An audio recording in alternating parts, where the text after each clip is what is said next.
Assalamualaikum warahmatullahi wabarakatuh.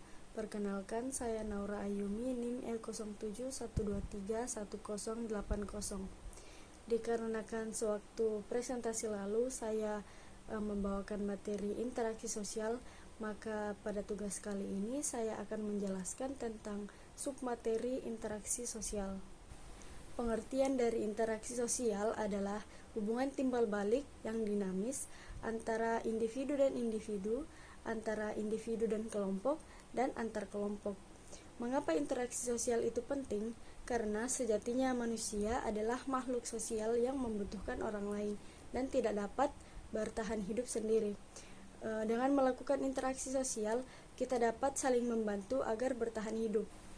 Interaksi sosial tidak dapat terjadi tanpa adanya dua syarat, yaitu kontak sosial dan komunikasi.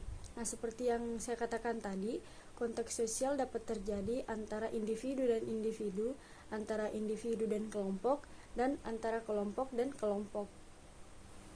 Selanjutnya, ciri-ciri interaksi sosial menurut Charles P. Loomis.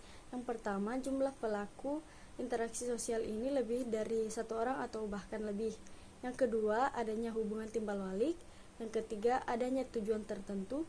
Dan yang keempat, adanya saling pengaruh antar pelaku. Interaksi sosial juga dapat dibedakan menjadi dua bentuk, yaitu interaksi sosial asosiatif dan interaksi sosial disosiatif.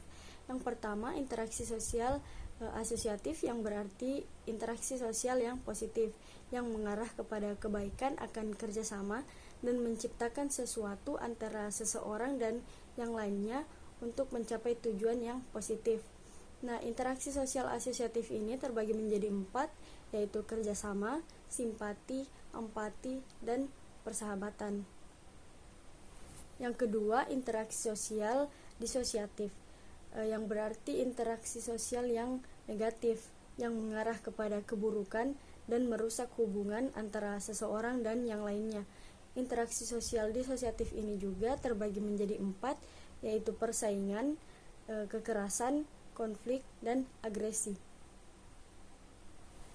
Interaksi sosial sangat penting dalam kehidupan bermasyarakat dimanapun berada.